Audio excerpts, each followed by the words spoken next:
I like to design spaceships. I've been designing spaceships for quite a long time. I've already made a video on my overall progress in this area, but now I want to focus on a specific part of this journey. How the discovery of one single fictional spaceship fundamentally changed the way I design things, and how that brought me to where I am today. And then I want to talk a bit about the ship itself, and the odd place that it occupies within its own universe. But for now, let's start by talking about reference images. Every artist takes inspiration from somewhere, and for the first few years my inspiration for spaceships would come from one of three places: Lego, Star Wars, and real-world vehicles. This is exemplified in my designs from this period, mainly in my drawings, since my 3D work wasn't really that good yet. But that all changed in 2018 when I was looking for reference images for Lego spaceships, and I came across this picture. The right and middle spaceships didn't stand out that much to me, but the one on the left really piqued my interest. The image description mentioned something called Star Citizen, which I assumed was a movie I hadn't heard of, so I looked it up to see what it was like.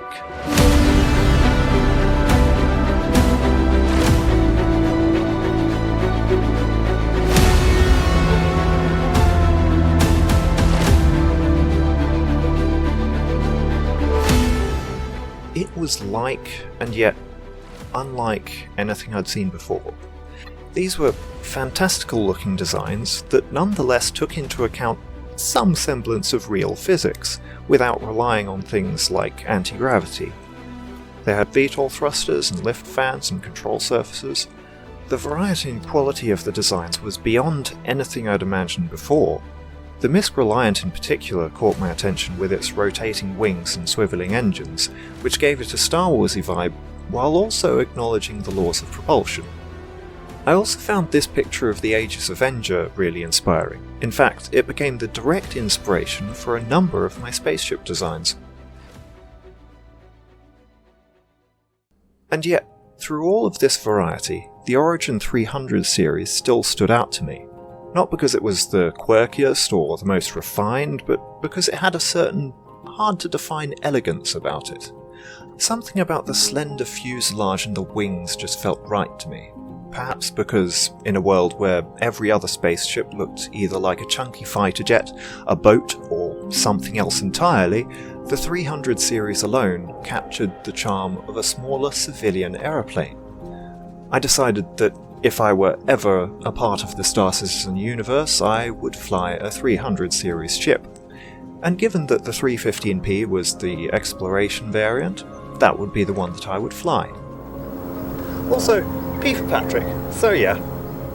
No sooner had I made this decision than the reworked Origin 300i was unveiled, and I fell in love with it all over again. From that point onward, my spaceship designs were never the same. I started looking further afield for inspiration, stumbling across the works of Ivan Tansura, which I think is where I got my idea of anti-gravity discs from, though the Asperia Prowler may have also had something to do with that. The reveal of the Origin 100 series in 2019 sparked another wave of inspiration. I tried building it from memory in Lego, and while I don't have any photos of it, I was pleased enough with the model that I developed an entire design language based on it. Well, based on it and the Anvil Hornet. I also made up my own fictional universe in which to house all my different spaceship designs, with different manufacturers to match the different design languages, like in Star Citizen. One of those design languages was taken straight from that one Aegis Avenger picture, which led to two of my best 3D spaceships of 2020, the third taking a lot of inspiration from RSI. Something I also noticed looking back is that while there is a noticeable shift in my drawing style around the time I discovered Star Citizen, the shift in my 3D work is significantly bigger. I think this is also around when I actually started to think about detailing in the context of 3D. For example, here is my best of 2018. And now some ships I made in 2019.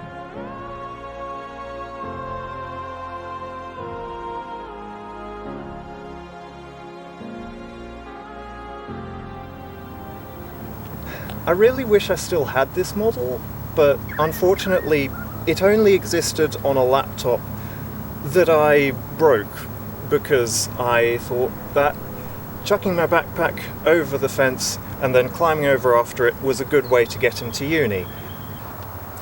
I did this multiple times. And now I'm here, getting to grips with a new modelling software, Plasticity, which makes the kind of designs I like much easier to make.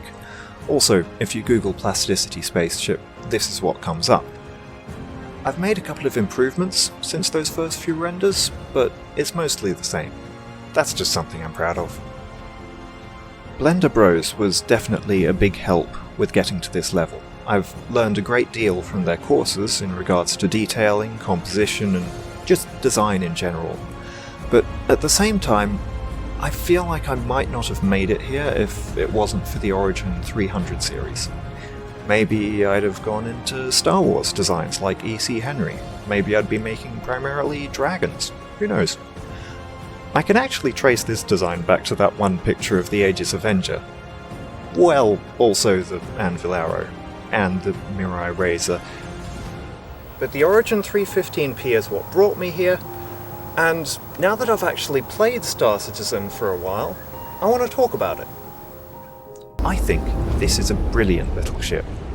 It's one of the fastest ships in the game, looks stunning, and has 50% more cargo space than anything else in its price range. That cargo does become inaccessible if you exit the ship via the animation, but if you skip the animation by just jumping out, that isn't an issue. The optional coffee machine means hydration basically isn't an issue while you're with the ship, and if you have trouble finding a convenient orbital marker, you can just fly around a planet or moon at 5,000 kilometers an hour until your destination is in view, and it doesn't take all day. There's a reason I use this ship over any other. I did pick the Citron paint hoping that it would turn out to be lime green instead of yellow, but it's definitely yellow. I have kind of warmed up to it after building this Lego model, though. That being said, it does have its share of problems.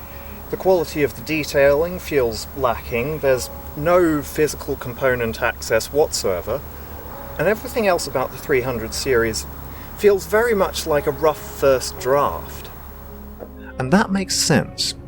This was a complete redesign from the ground up of one of the very first flyable ships in the game, during a time when many other ships were being revised and Star Citizen was struggling to find its footing. The game has moved quite a long way since then, and the 300 series are among a fair number of ships still yet to catch up. If it feels like a rough draft, that's basically because it is. And I don't know if that's going to change anytime soon, but I will note that the recently updated profile for Anvil Aerospace names the 300i alongside the Aurora as the two most popular single-seat spaceships available, just above the Hornet, which means that the 300 series might be more important than its current state would suggest. Whatever the case may be, the 315p will always be very special to me.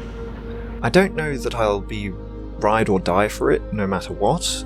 I can still think of potential designs I might prefer, something like the Handley Page Victor or this design inspired by my 2010 Honda Civic that I've grown quite fond of.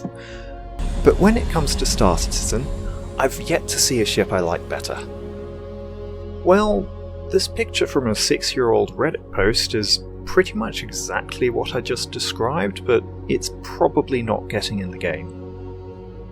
And so, to wrap things up, the Star Citizen universe is basically the reason why I design things the way I do. It's become the main lens through which I look at spaceship design in general, and the Origin 300 series is why. This ship is how I first discovered this universe, and It's how I continue to discover it today.